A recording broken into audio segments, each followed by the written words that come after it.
I'm sorry.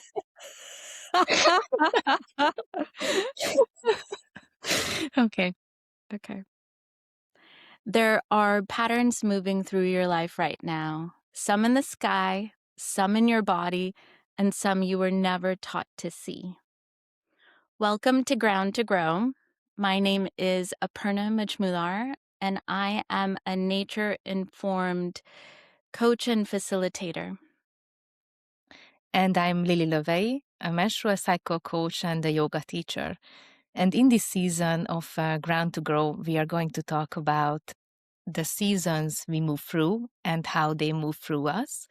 And in this first episode, we talk about menstrual cycle awareness, how we found cycle awareness, how it impacted our life. We talk about rage, grief, and all the other emotional aspect of the menstrual cycle.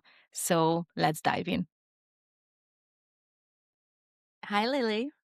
Hi, Aparna. So, where are you in your cycle right now? I'm on cycle day 6. Oh. So I'm just slowly coming back to life after menstruation. Mm, And it's also spring outside. So that really influences my inner spring, I feel like. That really yeah. enhances it. And it's just really nice to gather more strength and energy and also to go outside. I love that these seasons now coincide. So yeah, it's Yeah. lovely. How That's about you? beautiful. I'm also in my inner spring, so I'm on day 4. I had a very short winter, like 1.5 day, and then whoosh, the energy, like the verdant green energy, like coming through of wanting to do a lot and um feeling that I have the capacity to do so and not this like mismatch between what I want to do and accomplish and what I can do. So I recognize that's not always available, but I'm enjoying it while I can, for sure. Yeah. Do you feel like you experience such a short inner winter because it's spring outside? So, like, it pushed you out of your winter? Hmm. That could be it, for sure. Also, my boyfriend, he came back from being away for 2 weeks and finally got to see him, so I moved and that lined up with the day of my first bleed. Mm-hmm. So, Mm-hmm. being in a period of actually winter, deep autumn for a while, very much internal, and then he comes home and there's the magic of the combination and feeling safe to go outside and be active and be in conversation. So that could be it.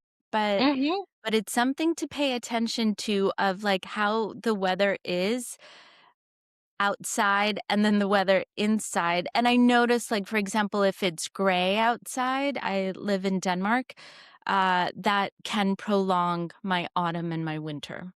Yeah, definitely. Yeah, yeah, yeah. And if people don't know what we're talking about, the inner seasons Hmm. is the in cycle awareness that we are going to talk about today, menstrual cycle awareness. There's these different definitions or different names for the different hormonal phases for the menstrual cycle. So when we talk about inner winter, it's the menstruation. Inner spring is the follicular phase, inner summer ovulation, and inner autumn is the luteal phase. So yeah, this is how we're gonna refer to the seasons as we Yeah, talk about them exactly. and the It cycle makes a seasons. lot Yep. of sense, and I think all of us have a relationship with these 4 seasons, so it's very accessible that way. Yeah. So tell me, how did you first get into menstrual cycle awareness?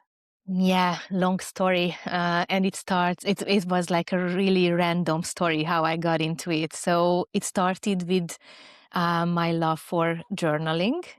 Mhm. I used to journal a lot when I was a kid, but I lost it somehow as I became an adult Mm. and restarted it when in my late 20s. And I got really obsessed with it and I journaled every day. And after a few Okay. months, maybe you don't even know this story, I I guess. don't. I love it. Uh, and after a few months, I started to see certain patterns when I Okay. read back what I wrote, and especially about rage and mood Yeah. shifts and abandoning myself. So like really negative things, obviously, that we usually call just like PMS symptoms, or symptoms that come up for many people in the luteal phase, inner autumn. uh, and and then I realized, okay, this is cyclical. And then I Mm. started to connect it with the menstrual cycle because it became really obvious that these symptoms really started before my menstruation. And then I Okay. started to write my cycle days next to the date where I was writing the journal. Mm. So it was easier for me to look back, like which cycle day I was on when that particular thing Yeah. happened. And that's how I became aware of my own menstrual cycle, basically. Oh, that's so beautiful that you came to it on your own. Yeah, I yeah, love that yeah. so And much. also, I think it's really sad at the same time, like so beautiful, the process itself, but just like this is still so astonishing to me that I had to, realize it on my own because I was never taught this at all. Never. I was not aware of my own biology. So for me, the menstrual cycle was reduced to only my period. I thought that this is something that happens, and then all the other days should be the same. So maybe only Mhm. those 4 days should be what I'm aware of, and all the other things are just like I can live in a man's world, and we are Yeah. the same as men and stuff like that. So yeah, which So is crazy. so not true. So Yeah. yeah. I also feel that, in the world that we grew up in, right? Um, I was born in 81. And so I got my first period when I was 11. And I just remember the advertisements for Mhm. menstrual products, like for tampons and pads, always being oriented around, okay, if you use these products, then you can go out in the world and like play sports. Like it was always Yeah, about sports, like going swimming or playing soccer. and Of like, gymnastics and stuff. Yeah, yeah, like you can wear remember. tight things. Of course, you're going to want to. And then you'll have the energy. You just have a problem that we can fix of how to deal with the bleeding. And there was no conversation about the energy levels and the needs in that winter, in the menstruation, let alone the needs in the luteal, the autumn, or what's possible in the other phases. Mhm. And that's really fascinating to me, and um, I'm happy to report I think there's been a shift. I remember talking to a colleague who had been actually a professional soccer player, female professional soccer player, and she had told me that her trainer was tracking the team's cycles. So he knew how to train each individual accordingly because there were some times in the cycle that they were more prone to injury, for example, or had different nutrition needs. Yeah. And it was like fireworks going off for me of like, wow, like it's being taken seriously, um, at least in some places. Yeah, yeah, I agree. I also see that. And also if you look at the advertisements now, finally you can see like okay, red bloodish blood-like depiction of the real blood that's coming out, and Yeah, it's it was not like blue water. blue water or blue. Like it had nothing to do with reality. So Yeah. yeah. Yeah. So wild. Yeah, yeah, yeah. So, I mean, this is how I came to realize that I actually have a cycle, and the rest was coming from there, like all the awareness, and obviously because I had my own very serious problems in my cycle, and I started to Mm, realize that those are not random, and the times are not random, and yeah, we will talk about, I guess, later, mm, all these things and how they are related to trauma and yeah, growing up mm. feeling shame about the cycle. But yeah, this was my story that continued for a long time. So it was almost 10 years ago when this started, and it's still ongoing because I think the tracking is still as exciting as it was in the beginning. I'm getting to know Yeah. myself better and better by doing this, for sure. Yeah. Yeah. Yeah. How was it for you? How did you discover that you even have a cycle? Yeah. I honestly, I think it's you who introduced me to it. Okay. You had spoken about it, and we met 8 years ago. So you spoke about it, and then I followed the cookie crumb trail that led me to this book, Wild Power. Have you read Mhm. this book? Yeah, yeah, yeah, yeah. That was also one of my foundational books for this This book topic. was Yeah. life-changing, and, like, I mean, I've really taken it in, and so I read the book, and it felt like a homecoming of, like, "Oh my god, I'm not crazy. I'm actually so human," and reading the book, reading about the seasons and recognizing how clear this was playing out in my life, how clear, the week before my period, my husband at that time had to be really careful not to call me neurotic or crazy. Um, so a sensitivity towards that, but also a recognition of there's a pattern and that it is a very natural pattern. It is governed by the hormones. And beyond that, I feel that the book opened me up to the beauty of cycle awareness. The authors talk about the five chambers in winter, and one of the chambers being the Holy Grail and connecting to the divine or the greater um, source Like, of all things, course, however you yeah. wanna call it, Yeah, right? of We course, all have yeah. different names for how we look at that. Um, and when I started surrendering into the seasons, like resting more in the autumn and the winter, I got more access to myself.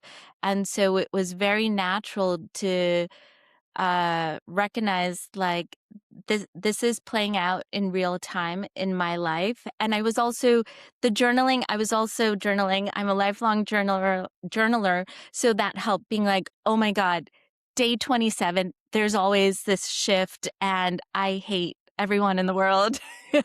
And it's not wrong. It's actually a natural reaction to what's happening within me, and a continued place that I'm exploring how to support myself and my system, and also to listen, to be like, oh, I am so clear seeing, and I'm picking up on, for example, what's not working in my life, and it's coming through very strong, and it can be hard for other people to listen to. And yet, there's so much power there. And there's this other book that we've talked about a bit, The Great Cosmic Mother. And in that book, the authors, interesting in both books, they have two female authors, both of them. Yes. Mhm. The authors talk about the menstrual cycle being a cornerstone of the first religions of the world, and how Mhm. this autumn space, the luteal, where there was this clear seeing among the women, would influence how the tribes engaged with their reality, like whether they like move camp, for example, or this intuitive channel was opening up. And that was really fascinating to hold both of like, oh my God, I've lived most of my life having this PMS being problematized, pathologized, and now like it's actually a source of so much. um and so there's just a general fascination of like all phases of the cycle, and also beyond, like cycles upon cycles, and thinking about menopause or cycles of commitments in my life, and when they, what does autumn generally feel like, and listening to that and learning how to move into endings and winter so new springs can blossom, sprout and blossom. Mm-hmm. Mm-hmm. It's a huge challenge, I think, to live according to our cycles in this world, Mhm. but also such a chance, like for rebirth every month. I feel like if we can gain a different perspective on it, you know.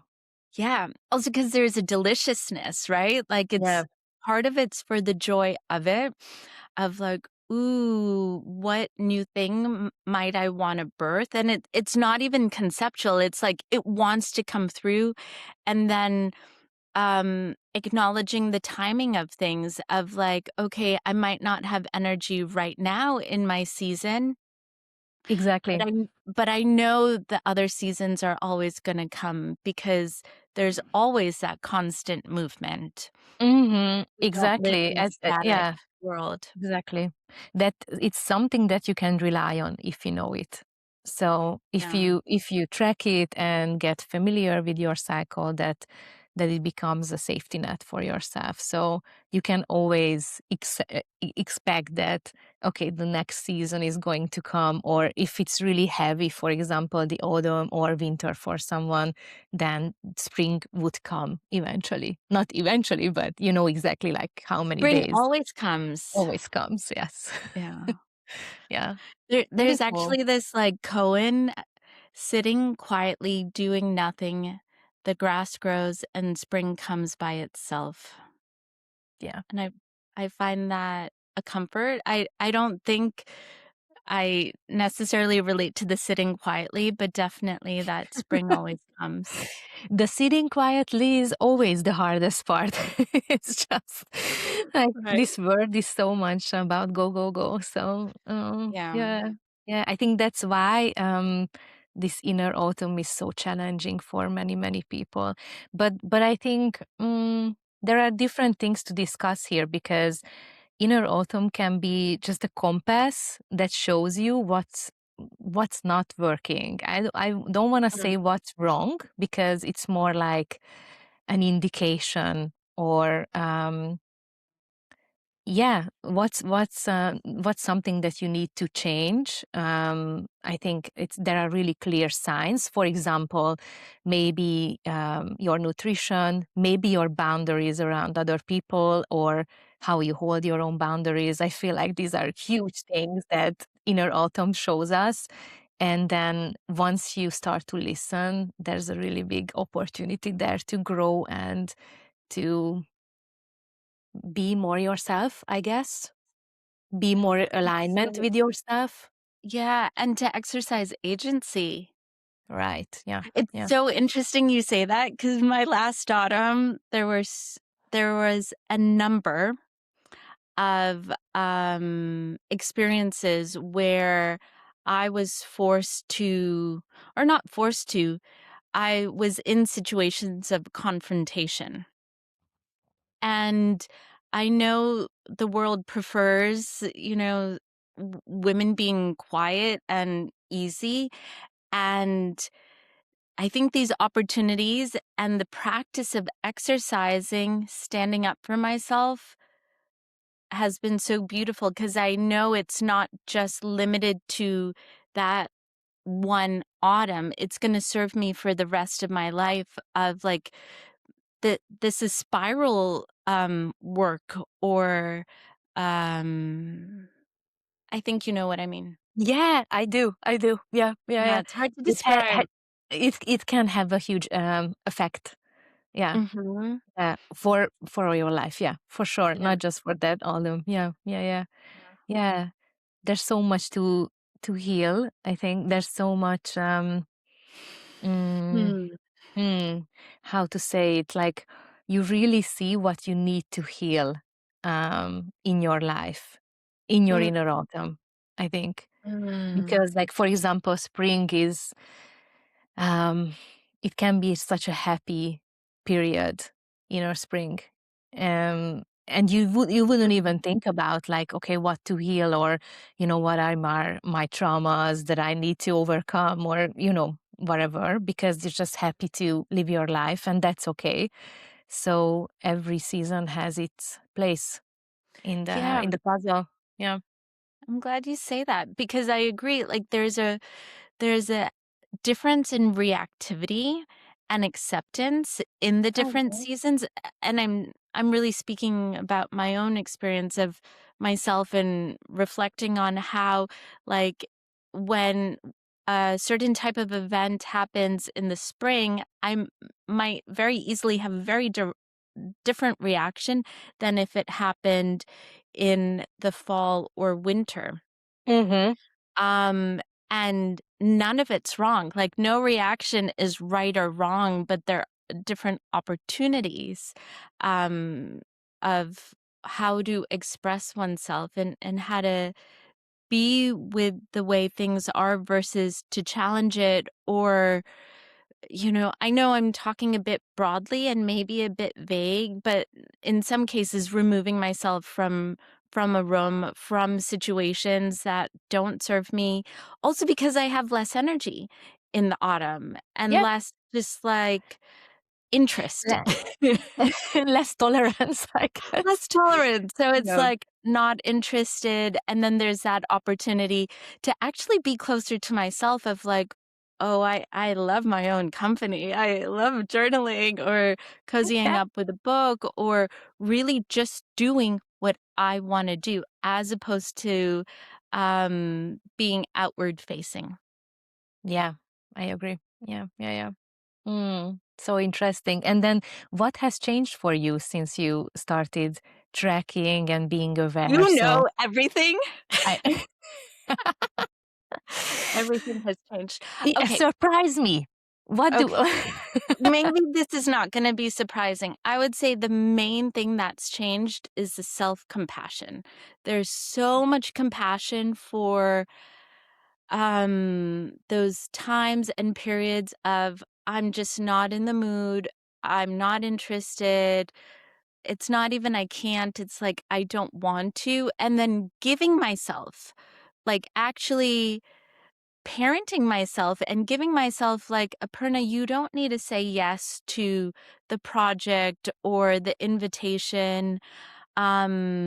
It might feel exciting. There might be the fear of missing out or, uh, but then on a deeper level, it's like you don't even want that, and that's okay. Mhm, I would mhm. also say I I don't like using the word optimize, but I don't know what else would fit right now of like for my spring and summer periods, then I optimize those seasons for being social, being active, having the harder workout, um, being outgoing, being more Yeah. extrovert. Mhm. Mhm. What about you? What has I changed for just you? love that. I just want to highlight like how much I love this being more okay, saying no to things and not attaching a reason why. Yeah, Like sorry, but I can't. But like nothing like that. I mean, it's no so more hard. I sorries. think. super difficult to say these things, but yeah, yeah, I think that's a huge favor for yourself. Yeah, definitely. Yeah. I think it's something very similar for me. Like this one is really big, saying no, and also my relationship to rage has changed Mm. Tell me in a more. huge way, and I love it. Um, I think one of my childhood trauma is that I had to be really quiet all the time and had to tiptoe around both of my parents, like this walking on eggshells Mm. dynamic, and I could never really be prioritized by them. And so for me, the biggest thing is that I should prioritize myself, and I should also find people, find relationships, whether it be like a partnership or friendships that where I feel like I'm supported in the way that I am. I Mm. think cycle awareness cleared that out for me completely. Like, okay, this is the way to go. And Mhm. rage is very much connected to this because I think there's definitely a grief around what happened in the past and maybe what's been happening even in my adulthood Mm. or during my adulthood, where I was secondary. Maybe, in Mhm. many cases, it was my own fault for sure. So I completely acknowledge that I made those decisions that I maybe choose a partner who never prioritized me or things like that. But in the end, the main thing is, or bottom line is that it's okay to grieve that what's happened, and it's Yeah. okay to feel rage around what happened. Wow. Yeah. Yeah, which is I also not part of society, especially not for women to express rage in any way. I feel yeah. like so it's changing. It's really good that it's changing, and we started to talk about it. But it's still not. Even when even when I talk to women and I talk about this, it's still like, oh, but I could never do that because, for example, what I do is I drive out and I scream in the car. I love Uh, that you do and I that. love that. It's so good. It's such a release. And yeah, I feel much better like a minute after, literally. Mm. So it's all the things that I could never say. I can shout it out and I don't have to hold it in my body anymore. I think that's really a beautiful service for myself. But Yeah. I still hear that no, this is really it's too much. I cannot do that. So but it's okay to of course find different ways to let it out. But it's Mm. really important to let it out and not hold it in. Yeah. And it's so interesting to like recognize how natural rage is. Like it is the body, the whole system being like, not okay. This is not okay. And it's a natural reaction. I also think of Kali and Mhm. how, she's this immensely powerful goddess, and one of her key qualities is that of destruction and rage and like fearlessness and how powerful that is. And I mean, I know you probably relate of like the power in reacting and saying no so that one, you have yourself, you belong to yourself as opposed to a relationship, a system. In some cases, it's a job, whatever pattern that or container that no longer fits, Mhm. because new life always comes after that. Like there's always the gift of new life, and you can't have creation without destruction. Um, you have to have plants that die and compost for the soil to have nutrition in it for new life to grow. Um, Absolutely, absolutely. And this is exactly what I was thinking about when we talked about inner autumn, that there's this opportunity there to mm, so not everything you feel in inner autumn should be quieted. some things need to be felt and expressed and given space to. For Yeah. example, rage, and it's okay not to fear destruction, I guess. Yeah. Yeah. Sometimes you And have to burn things. sometimes you gotta burn them down, for Yeah. sure. And I've noticed, and I really believe this to be true, that the rage expresses naturally when there's at least some level of safety to do so. If we're no longer talking about survival, like physical survival or um, like a existential survival, then there's no longer that attachment to keep up those systems or containers that are no longer fully serving or fully fit. There's spaciousness. And it's interesting to track this in my own life and that of my lineage of like who's had that baseline level of safety, financial safety, legal safety, physical safety to actually be who they are. And I'm especially talking about the women. Mhm. Wild and fascinating. Mm. Right. So it's actually beautiful that you have that space to express your rage. Like, I think this is a very good sign. It's I think that's a really interesting question about feeling safe. Mm. Because I also feel that these feelings can come up even when you're not feeling safe or you're like on your wit ends, like n- Mm. buck yeah, bottom of everything, and then you feel this rage, and then you feel like whatever, I have to express this. It doesn't even matter what comes after. I just Mm. cannot stay in this situation, in with these feelings anymore. I have to express them. I have to let them out. I have to change my life no matter what. Yeah. And I think obviously this requires a lot of strength, but sometimes you don't even think about this. You just have to do it. Yeah. This is pretty vague, but I think we will talk about our divorces at some point in this I think we podcast. will. The rage. Definitely related to that, but I think what I can Mm. say now is that these situations helped me immensely, for sure. So even if I Thank was you. at my lowest, I could go through my own cycles and I could use the strength of the seasons and the opportunities that the Mm. seasons brought with them. And then I could overcome a lot of things. And Yeah.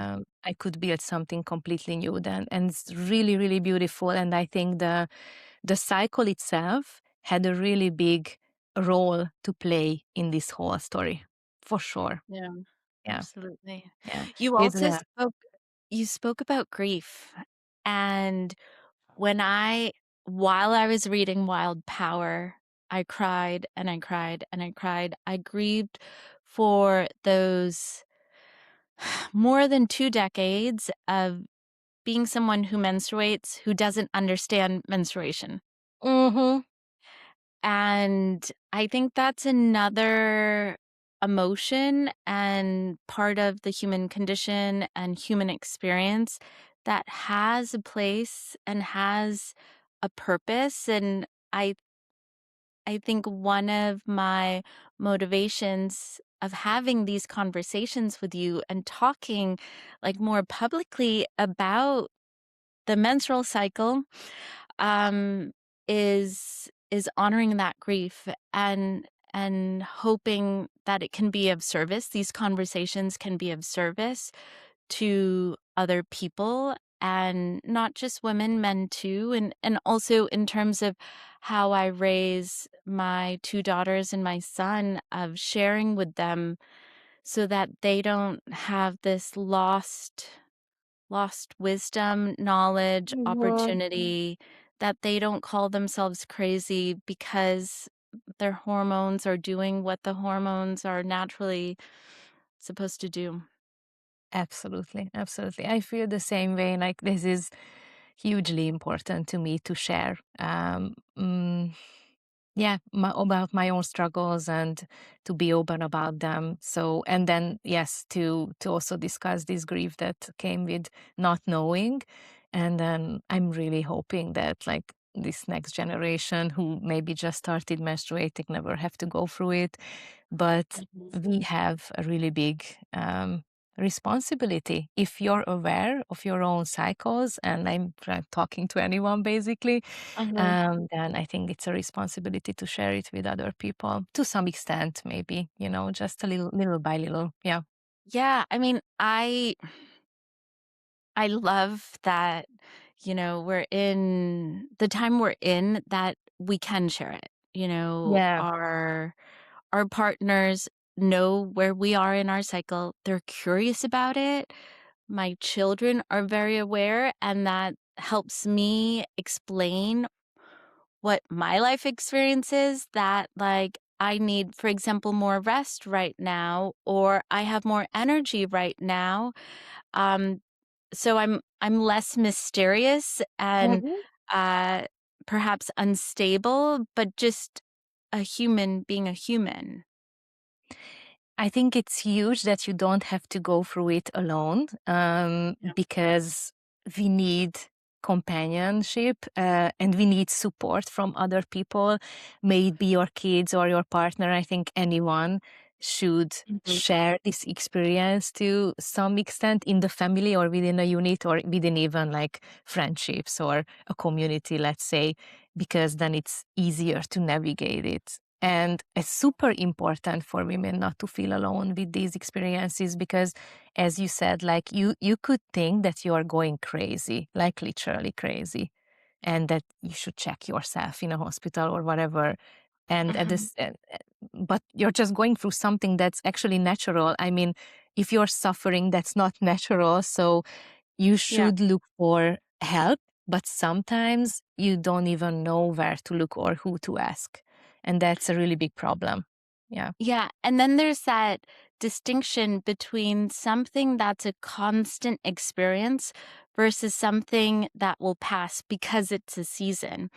And I experienced this when I was working corporate, where awareness of my cycle helped me time meetings and work travel accordingly. And I was in a environment where I could have conversations about this with male colleagues and male managers. And it was so beautiful how there was support, and of course not necessarily always the opportunity to shift like a meeting with an external stakeholder, um, but there was more room than I had expected. Mm-hmm. And I also appreciated not needing to take painkillers, because I after reading Wild Power, I'm like, the painkillers takes away the opportunity to connect to a higher power. At least that's been my experience, and it covers up something that shouldn't be covered up because it's Mm-hmm. natural. Yeah. Yeah. Yeah. Yeah. Yeah. I think that's huge and also such a difficult topic to talk about because if your requirements don't let you to take a break while you're Yeah. having like immense pain, then obviously, I mean, either you start a discussion about it that I need maybe like sick days or a leave for my menstruation, or you have to take a painkiller. Like it's so tricky, I guess. Yeah. Still, yeah. Yeah, But yeah, and like thankfully in Scandinavia and in like more advanced countries in this topic, it's good. But also now I'm still living in Hungary, soon moving to Denmark too. Mhm. Um, I heard from a friend that she experienced the same, that she could actually talk about this topic with her boss, Mm. and no one else just wanted to start this conversation, but she did. And then it was really just understanding what she received. So that's really beautiful. So maybe if you think that, you know, you cannot discuss it, maybe you can, but yeah, it's Yeah.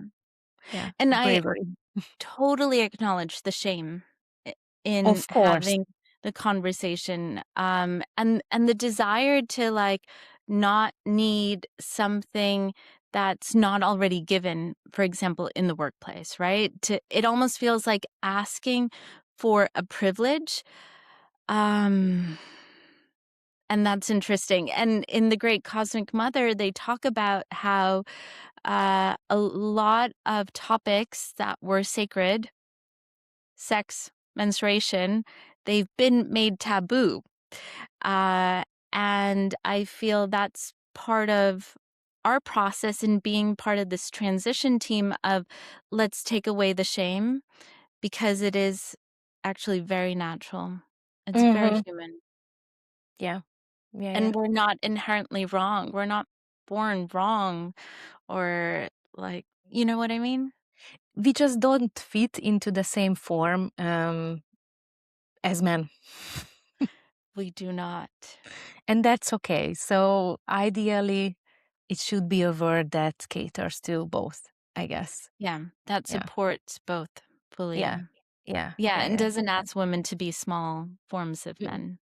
mm, Another thing I wanted to talk about is it's a question. I'm curious if you've experienced how you support yourself or the level of support you provide for yourself in your autumn, in your winter.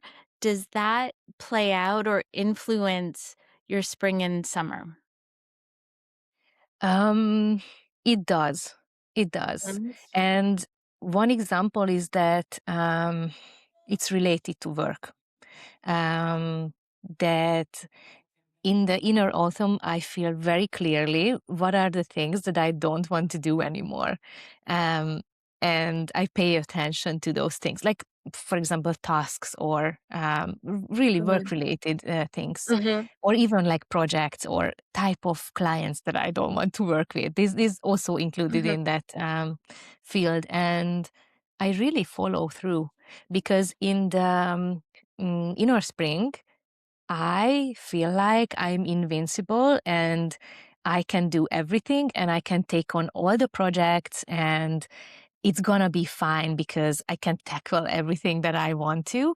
And Mhm. it's not true. So super unrealistic, unfortunately. I mean, not unfortunately, but it is unrealistic. And if I write down, like, I journal about it maybe in the inner autumn, like these are the things, these are non negotiable, you're not doing these things anymore.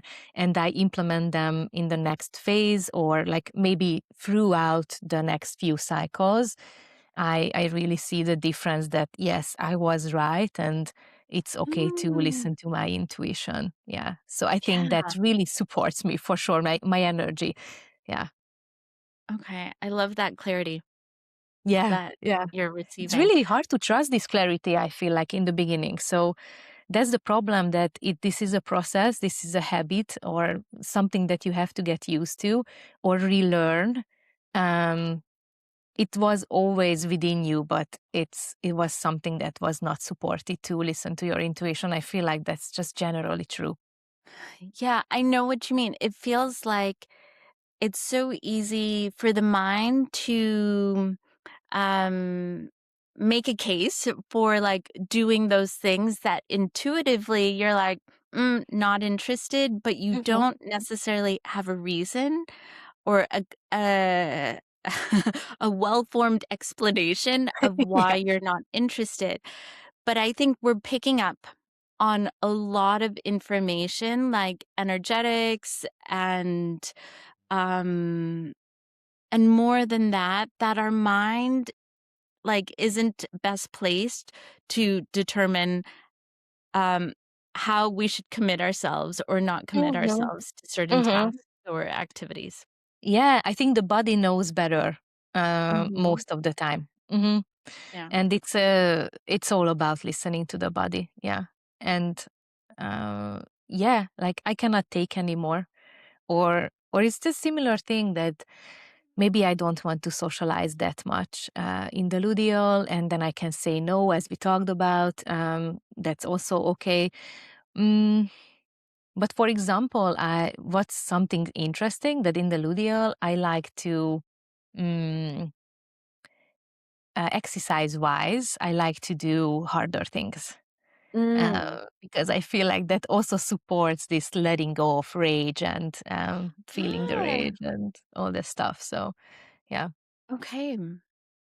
It's almost like the hard workouts might help, like, transmute the rage and Hmm. release it, right? I think just move the body in a more exhausting way. Um, that's good for me.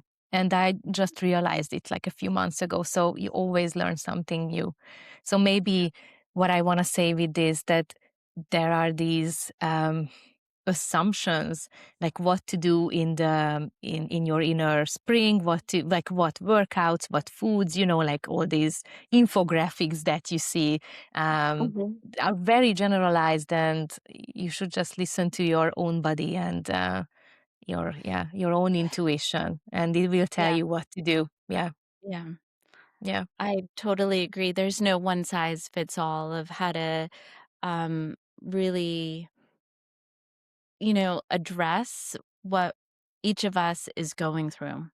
And Mm-hmm. yet there is a general sense of a pattern, these 4 seasons and pattern with what hormones are more active or, Yeah. yeah. Yeah, that's true. Yeah, yeah, yeah, yeah. So you can rely on that system, Yeah, but make it your own. How you deal with it. yeah. I Yes. love Yeah. that. Yeah. Yeah. Mm. For me, I feel that if I don't take enough rest, which is often the case, in my fall and winter, then I don't have a full spring summer. I don't have access to all that energy. I am generally having like just constant depletion. Mhm. And so it's interesting how the the pattern wants to play out of, like, the wave cycle of, like, the low wants to be low of, like, going inside and resting and restoring fundamentally, being more quiet, um, drawing, painting, slow cooking, and then the higher can be higher Mhm. of, like, I wanna have potlucks and always see people and, Yeah. I'm superwoman almost sometimes. Yeah. So that's a lesson I continue to learn, and, you've spoken about how, like, we live in a world that's not designed for this type of variability, and I just wanna underline that it's playing out on the individual level of, like, we have to figure out, like, what difference we can make to support ourselves individually. Um, Yeah. That's where it and starts. Yeah. that's where it starts. Yeah. Mm.